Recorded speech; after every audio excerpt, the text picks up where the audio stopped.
বিসমিল্লাহির রহমানির রহিম। আসসালামু আলাইকুম সুপ্রিয় শিক্ষার্থী, অনলাইন ক্লাসে সবাইকে স্বাগত জানাচ্ছি। আমি মোহাম্মদ ইমাম হুসাইন, প্রভাষক পদার্থবিজ্ঞান, সুসিপাড়া ডিগ্রি কলেজ, শাহরাস্তি চাঁদপুর। সুপ্রিয় শিক্ষার্থী, নিশ্চয়ই সবাই ভালো আছো, সুস্থ আছো, নিরাপদে আছো। আজকে আমি যে ক্লাসটি তোমাদের মাঝে উপস্থাপন করব সেটি হচ্ছে বিএসসি দ্বিতীয় বর্ষ, যার অধ্যায়টির নাম হচ্ছে থার্মোডাইনামিক্স, তাপগতিবিদ্যা নিয়ে। সুপ্রিয় শিক্ষার্থী, তাপ বলতে আমরা আসলে কি বুঝি? একটি প্রশ্ন আমাদের মাঝে জাগতে পারে, তাই না? তাপ বলতে যেটা হচ্ছে, যেমন এখন একটা আগুন এখানে আমি ধরাবো, এটা ম্যাচের কাঠি দিয়ে আগুন ধরানো হবে। তোমার কাছে কি মনে হবে? তাপটা অনুভব হবে, আগুন জ্বলে উঠবে। এখন শীত হচ্ছে, আমার কাছে, তোমাদের কাছে বা আমাদের সবার কাছে কি মনে হচ্ছে? যে এখন শীত অনুভব হচ্ছে। সূর্যের মাঝে সূর্য উঠছে, সেখানে আমরা যাই, কি হবে? কিছুটা তাপের অনুভব হবে। তার মানে তাপ হচ্ছে এক প্রকার শক্তি, যা অনুভব করা যাবে, যাকে আমরা কখনো কি মানে স্পর্শ করা যাবে না, যাকে ধরা যাবে না, সেটি হচ্ছে আমাদের এক ধরনের তাপ। তো সেই তাপের সংজ্ঞাটায় আমি মূলত এখন তোমাদেরকে দিলাম যে তাপ কি, তাই না? তাপ যা ধরা যাবে না কিন্তু অনুভব করা যাবে, সেটা হচ্ছে আমাদের তাপ। প্রিয় শিক্ষার্থী, তাহলে মানব দেহের যে আরো হচ্ছে তার তাপমাত্রা, যেটা যে তাপমাত্রা, তাপমাত্রা যেটা, এটা হচ্ছে তাপের পদ। তাপের কি পদ? একটা হচ্ছে তাপ, আর একটা কি হচ্ছে তাপমাত্রা। তাপমাত্রা হচ্ছে তাপের পদ। কি ধরনের পদ? যেমন যেটা আমরা পরীক্ষা নিরীক্ষা করে যে পরিমাপ করবো, সেটা হচ্ছে তার তাপমাত্রাটা। যা আজকে এখন আমি যদি বলি আজকে তাপমাত্রা আমাদের 16 ডিগ্রি বা 20 ডিগ্রি সেলসিয়াস তাপমাত্রা আছে, তাহলে এটা হচ্ছে তার তাপমাত্রাটা। মানব দেহের যে তাপমাত্রা, স্বাভাবিক যে তাপমাত্রাকে আমরা হিসাব করি, সেটি কত? সেটি হচ্ছে 98.4 ডিগ্রি ফারেনহাইট। যে মানব দেহের তাপমাত্রা, যে মানব দেহের স্বাভাবিক তাপমাত্রা, যেটা আমরা সবাই জানি, সেটি হচ্ছে 98.4 ডিগ্রি ফারেনহাইট। প্রিয় শিক্ষার্থী, তাহলে তাপ এবং তাপমাত্রার মাঝে পার্থক্যটা নিশ্চয়ই তোমরা সবাই বুঝতে সক্ষম হয়েছ। এখন আসো, এই থার্মোডাইনামিক্স পড়তে গিয়ে বা তাপগতিবিদ্যাটা পড়তে গিয়ে আমাদের কিছু জিনিসের বিষয় আমাদেরকে জানতে হবে বা শিখতে হবে। এই জিনিসগুলো আসলে কি, সেটি হচ্ছে, দেখো, যেমন আছে যে চাপ, আয়তন, তাপমাত্রা, এদেরকে তাপগতিবিদ্যার চলক অথবা ফাংশন বলা হয়। তাপগতিবিদ্যার কি বলা হবে? এদেরকে চলক অথবা কি ফাংশন। এই তিনটিকে যদি আরেকটি হিসাব করো, সেটা হচ্ছে ইউ। ইউটা হচ্ছে তার অন্তস্থ শক্তি। যেমন পি মানে কি চাপ, বা প্রেসার, বি মানে ভলিউম বা আয়তন, যেটা আয়তন, ই মানে তার এই যে তাপমাত্রা, ইউ মানে তার এই যে অন্তস্থ শক্তি। কি শক্তি? অন্তস্থ শক্তিটা যেখানে বিদ্যমান থাকবে, এরা হচ্ছে তাপ। এবং এদেরকে আমি একত্রে যদি বলি, এরা হচ্ছে তাপ গতিবিদ্যার চলক বা ফাংশন। তাপ গতিবিদ্যার যে তাপ গতিবিদ্যার চলক বা ফাংশন বা অপক্ষক বলা হয় এদেরকে। এই বিষয়গুলোকে আমরা এভাবে চিহ্নিত করি। তাহলে নিশ্চয়ই তোমরা জিনিসগুলো বুঝতে সক্ষম হয়েছ। চলক বা ফাংশন তাপগতিবিদ্যার কারা কারা? এই মানুষগুলো বা এই ব্যক্তিগুলো বা এই সংকেতগুলো হচ্ছে আমাদের তাপগতিবিদ্যার চলক বা ফাংশন। প্রিয় শিক্ষার্থী, এখন যে বিষয়টা আমি আলোচনা করতে যাচ্ছি, যেটি তোমাদের রসায়ন বিদ্যাও আছে, সেটি হচ্ছে যে এই যে তাপমাত্রার সাথে একটি সম্পর্ক আমাদের বিদ্যমান থাকবে, কিছু সূত্র আমাদেরকে বের করতে হয়, যেটিকে বলি আমি বয়লের সূত্র। কার সূত্র? বয়লের সূত্র। যেটা এই বয়লের সূত্রটা কি? যেখানে তাপমাত্রা স্থির থাকবে। কি স্থির থাকবে? তাপমাত্রা। তাপমাত্রা যদি স্থির থাকে তাহলে ওই গ্যাসের আয়তন হবে তার চাপের ব্যস্তানুপাতিক। সূত্রটা হলো এরকম যে তাপমাত্রা স্থির থাকলে, এই যে তাপমাত্রা টি স্থির থাকে, যদি স্থির থাকে তাহলে ওই গ্যাসের আয়তন হবে তার চাপের ব্যস্তানুপাতিক। যদি কোনো গ্যাসের তাপমাত্রা স্থির থাকে তাহলে ওই গ্যাসের আয়তন হবে তার চাপের ব্যস্তানুপাতিক। চাপ বাড়লে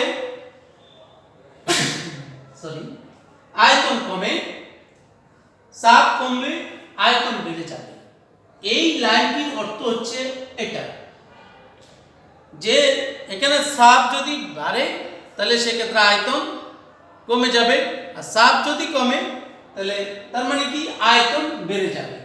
চাপ যদি দ্বিগুণ করি আয়তন হবে অর্ধেক, চাপ যদি তিনগুণ করি আয়তন হবে 1/3। সুপ্রিয় শিক্ষার্থী, নিশ্চয় তোমরা বুঝতে সক্ষম হয়েছো।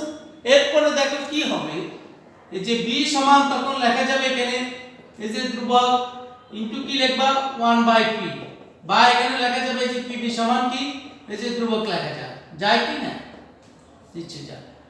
এখন যদি আমি চাপের পরিবর্তন ঘটাই, অর্থাৎ p1 p2 হ্যাঁ p3 ঘটাই, আয়তনের পরিবর্তন b1 b2 হ্যাঁ b3 হবে।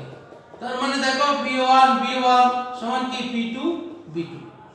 এটি হচ্ছে আমাদের মূল আর কি সূত্র আসবে, যেটিকে আমরা বয়লের সূত্র হিসেবে আখ্যায়িত করতে পারি। প্রিয় শিক্ষার্থী, যদি তাই ঘটে তাহলে দেখো আমি বলছি চাপ বাড়ার সাথে সাথে তার আয়তন কি বেড়ে যাবে। চাপ বাড়বে, আয়তন কি বেড়ে যাবে। তাহলে দেখো এটা যদি x অক্ষ হয়, এটা হচ্ছে আমার y অক্ষ, এটা হচ্ছে মূল বিন্দু। মনে করো আমি চাপ এখানে ছিল, তাহলে আয়তন এখানে দেখবে। এখন যদি চাপ এখানে দেই তাহলে দেখো এই লেখচিত্রটা এমন হবে, দেখো এই যে চাপ বাড়ার সাথে সাথে আয়তন কি যাবে পাই লেখা সাথে লেগে যেতে থাকবে। তার মানে এদিকে যদি আমি চাপ স্থাপন করি, হ্যাঁ এদিকে যদি আমি আয়তন স্থাপন করি, তাহলে এই লেখচিত্রটা পাওয়া যাবে। প্রিয় শিক্ষার্থী, আমি যদি এখন তাকে এমন ভাবে দিই যে না, তাহলে কি হবে? যদি আমি এইদিকে x অক্ষ আছে, এইদিকে y অক্ষ আছে, যদি আমি 1/b এখানে দেই আর এদিকে চাপ দেই, তাহলে কি হবে? তাহলে এটা একটি মূল বিন্দুগামী সরলরেখা হবে, যেটা বিন্দুগুলো আসলে এভাবে এভাবে দেওয়া হয়। তার মানে এখান থেকে এখান পর্যন্ত একটি লেখচিত্র হবে। ঠিক আছে সুপ্রিয় শিক্ষার্থী, তার মানে এটি একটি মূল বিন্দুগামী সরলরেখা। কি গামী? একটি মূল বিন্দুগামী সরলরেখা বলা হয়। তার মানে বয়লের সূত্র থেকে এই জিনিসগুলো আমরা শিখতে পেরেছি। নিশ্চয়ই তোমরা সবাই বুঝতে সক্ষম হয়েছো। সুপ্রিয় শিক্ষার্থী, এখন আসো এর পরের যে সূত্রটা, যাকে সালসের সূত্র বলা হবে। কে সূত্র? সালসের সূত্র। যে সালসের সূত্রটি বিবৃতিও ব্যাখ্যা করে। হ্যাঁ, সালসের সূত্র, সালসের সূত্র, যেখানে তার পরিবর্তনটা কি হচ্ছে, ওইখানে হচ্ছে তাপমাত্রা স্থির, এখানে হচ্ছে চাপ পি স্থির। যে চাপ কি পি স্থির, এটা চাপ যদি পি স্থির থাকে তাহলে ওই গ্যাসের আয়তন হবে তার পরম তাপমাত্রার সমানুপাতিক।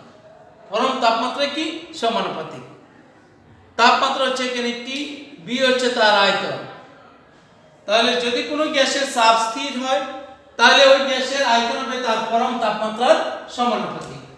বা যে বি সমান লিখবে এখানে এই যে ধ্রুবক ইনটু কি টি, বা এখানে বি বাই টি সমান হচ্ছে তার এই যে ধ্রুবক।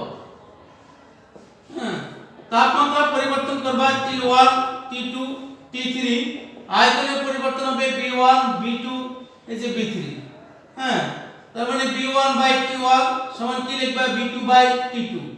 এই আর একটা সূত্র তোমাদের মাঝে আমি দিয়ে দিলাম। হ্যাঁ, দেখালাম যে কিভাবে আসে এই সূত্রটা।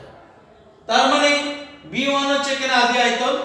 হ্যাঁ, আর T1 যেটা এই যে B1 কি বলে আদি আয়তন বলে, যে আদি আয়তন।